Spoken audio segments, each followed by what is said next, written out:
You know, I still get chills thinking about that day in downtown Seattle, the kind of ordinary afternoon that turns into a nightmare in a blink. I am talking about the old office building on Pine Street, where the elevator just gave out, cables snapping like overstrung guitar strings, sending that metal box plummeting with folks screaming inside.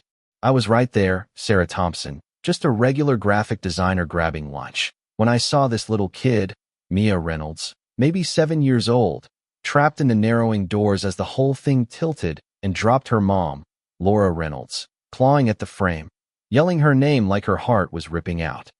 Without even thinking, I lunged forward, boots skidding on the marble floor, hauling myself into that sinking death trap, grabbing Mia by her backpack and shoving her toward the opening, just as another cable cracked like a whip. Laura snatched her out, but I was still inside when it lurched again, slamming me against the wall, and I barely clawed my way back up. Hands from strangers pulling me free as the elevator crashed into the basement in a thunder of twisted steel and dust. Man, lying there on the floor, chest heaving, ears ringing like I'd been in a rock concert gone wrong. All I could think was, thank God she's alive. That tiny face peering back at me, bruised but breathing, while Laura held her tight, whispering over and over, "My baby, my baby."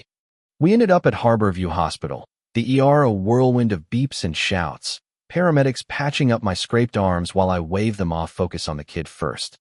Always the kid. And there I sat, watching Laura stroke Mia's hair, her eyes hollow from the shock, like she'd aged 10 years in 10 minutes.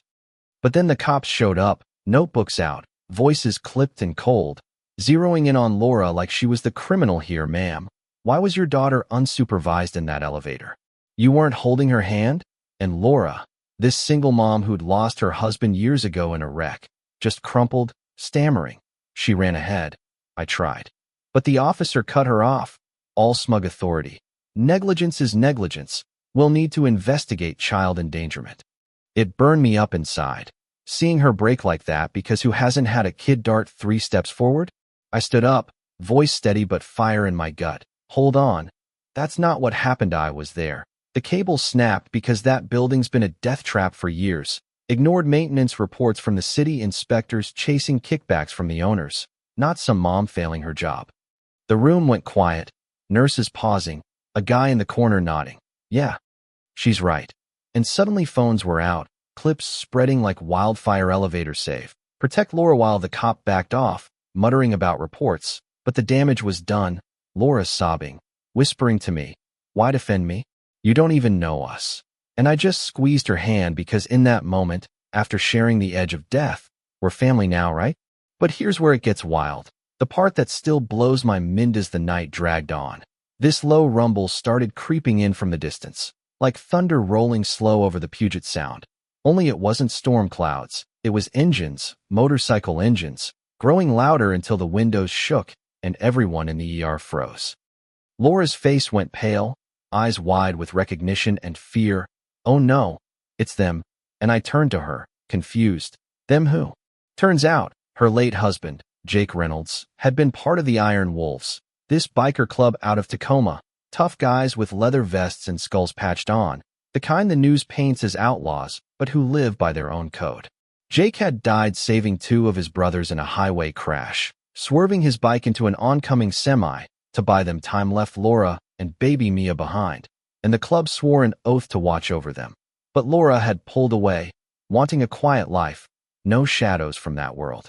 Now, word of the accident hit their garages via those viral clips, and here they came, first 10, then 60, rolling in formation, headlights slicing the dark, parking in neat rows that blocked the whole lot, engines idling like a growl you feel in your bones.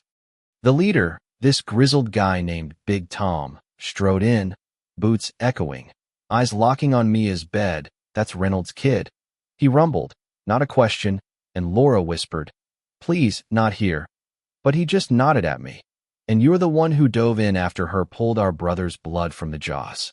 Outside, cops piled up, lights flashing, captain on the megaphone barking, "Disperse now. This is unlawful." But Tom stepped out, voice cutting through like gravel. "We're not moving till you drop this. Blame on the Momcity's fault for letting that elevator rust, not hers." And the bikers revved as one, a wall of sound that drowned everything. daring the police to push, while civilians filmed, cheering softly, "Stand your ground." The standoff stretched, tense as a pulled bowstring, itching to charge, but knowing cameras would turn it into a PR nightmare. And Tom revealing it all, voice dropping low. "Jake took the hit for us. We owe his family forever," making Laura weep with mixed grief and pride. Me realizing my split-second choice had yanked me into this deep-rooted loyalty I never asked for, but somehow fit. Finally, the captain blinked first, ordering his guys back, "Stand down," and the bikers parted like a sea, engines humming soft, forming this glowing path of chrome and light from the doors to the street. We walked at Laura carrying Mia, me beside them, helmets dipping in respect, a silent salute that hit harder than words, Tom at the end gripping our hands. "You're wolves now, whether you ride or not." It ended quiet, bikes rolling off into the night, leaving us changed, Laura not alone anymore, Mia carrying her dad's legacy, me wondering if courage always pulls in the unexpected.